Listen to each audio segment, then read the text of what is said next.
Alors nous allons résoudre l'équation différentielle x carré plus 1y' plus 2xy est égal à 3x carré plus 1.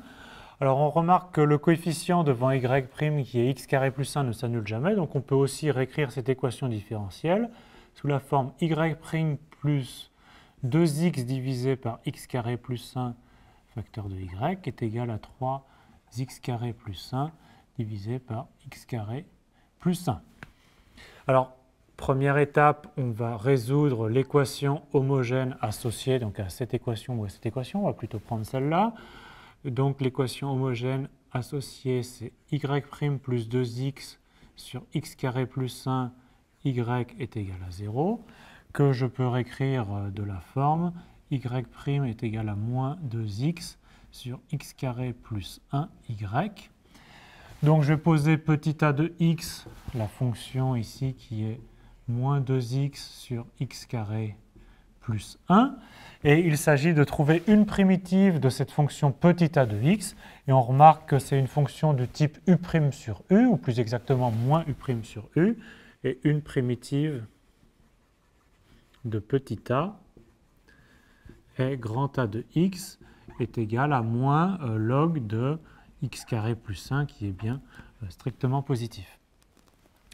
Donc une fois qu'on a une primitive grand A, on en déduit les solutions de l'équation homogène. Donc les solutions de notre équation homogène sont maintenant les y de x est égal à lambda exponentielle à x, où lambda est une constante réelle quelconque, donc c'est-à-dire ici lambda exponentielle de moins log de x carré plus 1, autrement dit, moins log de x carré plus 1, c'est log de 1 sur x carré plus 1, et ensuite on a exponentielle de log, et c'est donc lambda sur x carré plus 1, où lambda est un nombre réel quelconque. On a les solutions de l'équation homogène, et maintenant il s'agit de trouver une solution particulière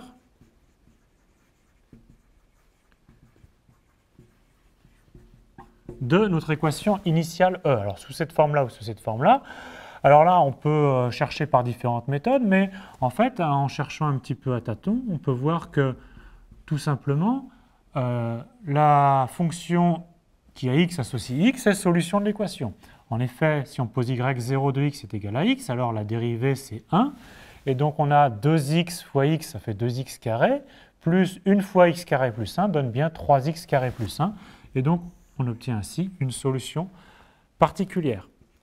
Donc on en déduit les solutions générales de E,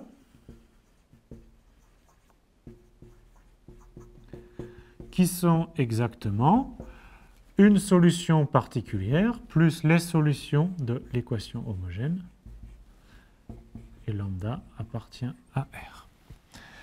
Donc on vient de déterminer toutes les solutions de E. Et maintenant, on nous demandait dans une dernière question de trouver la solution de E qui vérifie y de 0 est égal à 3. Alors, y de 0 est égal à 3, ben, on a trouvé l'expression générale de y. Donc, ça équivaut à ce que 0 plus lambda sur 0 carré plus 1 est égal à 3. Donc ça équivaut à lambda est égal à 3. Et donc l'unique solution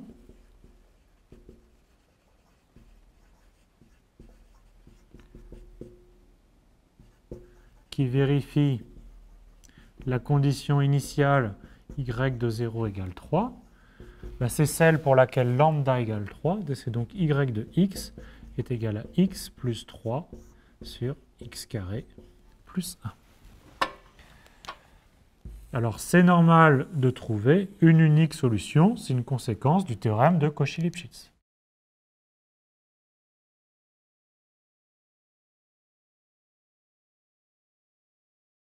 On vient de voir que les solutions de cette équation différentielle sont exactement les fonctions yx égale à x plus lambda sur x carré plus 1.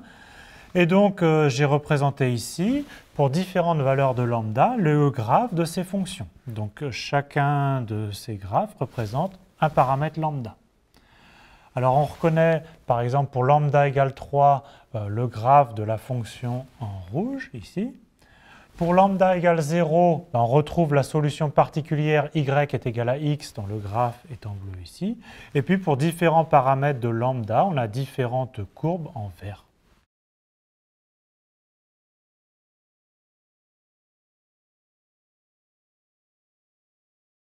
On va maintenant résoudre l'équation différentielle y' sinus x moins y cosinus x plus 1 est égal à 0, ceci sur l'intervalle ouvert 0π. Alors tout d'abord, on s'intéresse à l'équation homogène associée, qui est donnée par y' sinus x moins y cosinus x est égal à 0. Et on remarque que sur l'intervalle ouvert 0π, le sinus x ne s'annule pas, donc on peut diviser par sinus x et pour obtenir l'équation équivalente.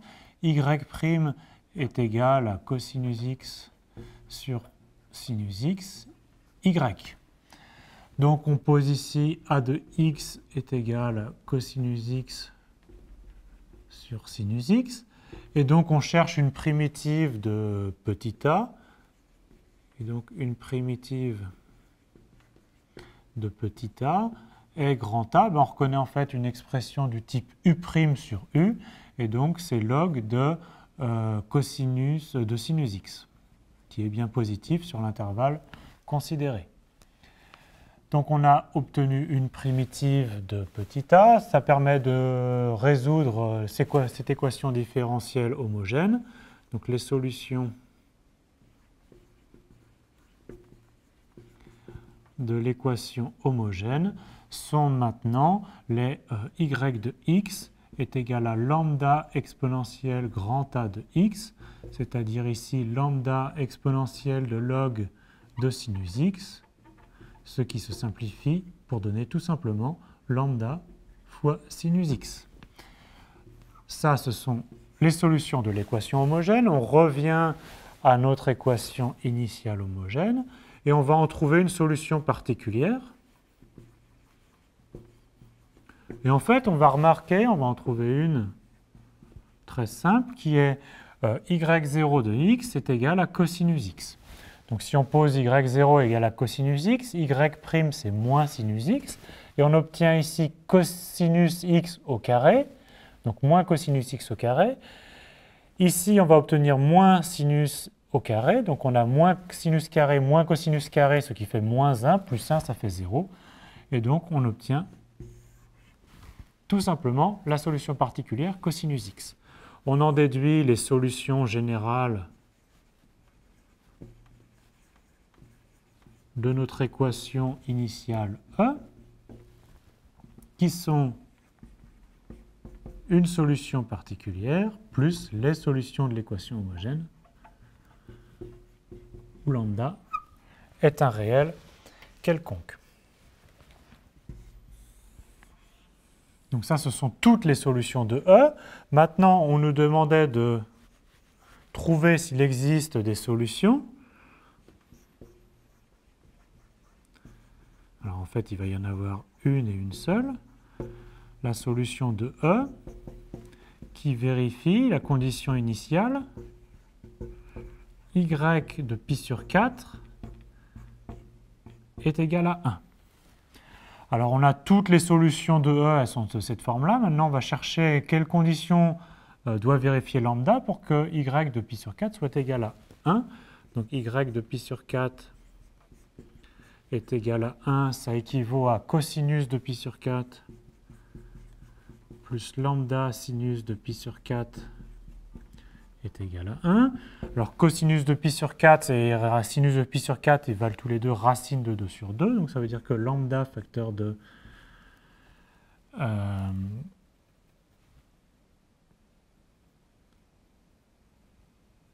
ça veut dire que racine de 2 sur 2 facteur de 1 plus lambda est égal à 1. Ce qui signifie qu'on divise d'abord par racine de 2 sur 2, ça veut dire que lambda est égal à 2 sur racine de 2 moins 1. Et donc la solution cherchée, donc il y en a une et une seule, c'est pour le paramètre lambda égale 2 sur racine de 2 moins 1. Donc c'est y de x est égal à cosinus x plus le lambda qu'on vient d'obtenir, donc plus 2 sur racine de 2 moins 1, facteur de sinus x.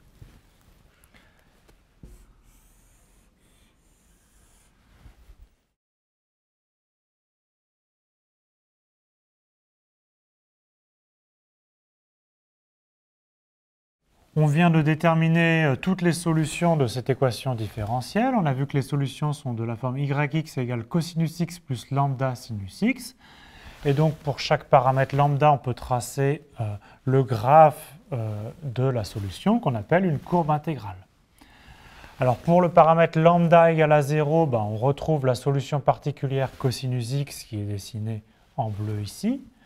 Et puis, pour le paramètre lambda qu'on avait calculé, qui était 2 sur racine de 2 moins 1, on retrouve la solution qui est dessinée en rouge ici. Alors, souvenez-vous comment on avait obtenu cette solution. C'était la fonction qui vérifiait y de pi sur 4 est égal à 1. Effectivement, cette solution, quand on regarde la valeur de la fonction en pi sur 4, on trouve bien 1. Donc en fait, c'est l'interprétation géométrique du théorème de Cauchy-Lipschitz. C'est pour un point fixé, donc ici le point de coordonnées pi sur 4, 1, ne passe qu'une seule courbe possible. Ici, c'est la courbe rouge. Les autres courbes ne passent pas par ce point. Donc on peut se donner n'importe quel autre point, par exemple celui-là, il ne va passer qu'une seule courbe, qui est ici la courbe bleue, et ici, si on prenait un point ici, il ne passerait qu'une seule courbe ici. Alors, il faut bien faire attention que ici, l'intervalle de définition, c'était l'intervalle ouvert 0π. Alors, vous pourriez me dire que, attention, le théorème est faux pour ce point-là où on a plusieurs courbes qui arrivent, mais non. Les courbes intégrales et les fonctions ne sont pas définies en π, puisque l'intervalle est ouvert, de même en 0. Donc, pour chaque point qui est compris strictement dans la bande verticale, ne passe qu'une et une seule courbe intégrale.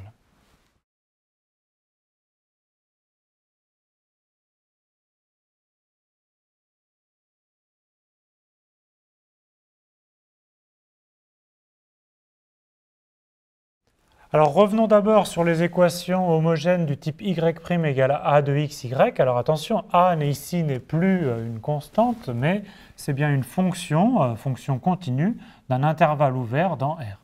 Donc on veut résoudre l'équation y' égale à a de xy. Alors le théorème vous affirme que les solutions sont les y de x est égal à lambda exponentielle grand A de x, quel que soit le paramètre lambda. Alors comment est-ce qu'on obtient cette fonction grand A de x?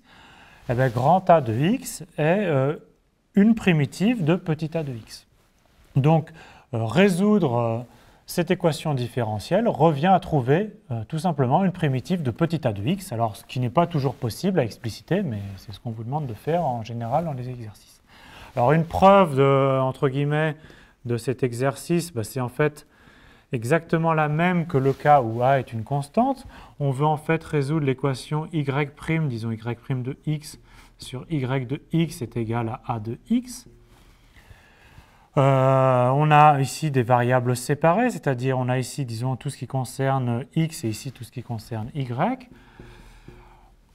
On obtient ici, on intègre donc à gauche et à droite, ici on obtient un log de valeur absolue de y de x est égal à ici une primitive de petit a, on l'a appelé grand A. Donc bien sûr, c'est ceci à une constante additive près. Maintenant, on passe à l'exponentielle. Donc on en déduit que valeur absolue de y, c'est exponentielle de a de x plus k. Et pour, d'une part, exponentielle de ax plus k, c'est exponentielle de ax fois exponentielle de k. Donc on a une constante positive, mais comme on a des valeurs absolues, pour s'en débarrasser, on doit avoir que y de x, c'est une constante positive ou pas, fois exponentielle ax plus k. Lambda est une constante réelle. Alors encore une fois, c'est une preuve pas tout à fait rigoureuse, parce qu'on s'est autorisé à diviser par quelque chose qui pourrait être nul.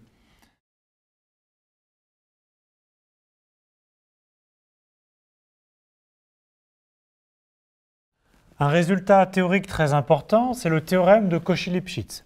Alors, dans notre situation, on va l'énoncer ainsi. On considère l'équation différentielle y' égale à a de xy plus un second membre b de x.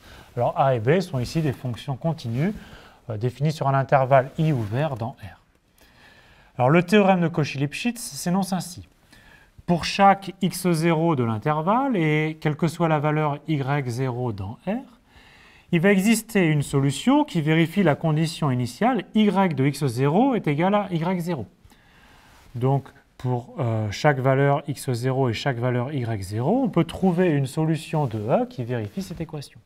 Et en plus, non seulement on peut en trouver une, mais en fait, il n'y a qu'une seule solution. Donc, on a existence et unicité des solutions une fois qu'on se donne évidemment l'équation différentielle et une condition initiale. Alors, l'interprétation géométrique du théorème de Cauchy-Lipschitz est la suivante. Si on dessine les solutions donc générale de cette équation différentielle, on obtient ici une suite de courbes intégrales, donc les graphes de nos solutions. Maintenant, que dit le théorème de Cauchy-Lipschitz? Si je prends une valeur x0 dans l'intervalle, et je prends n'importe quelle valeur y0 dans R, donc par exemple ici, y0 dans R. Alors, évidemment, d'un point de vue géométrique, je viens de définir exactement un point du plan.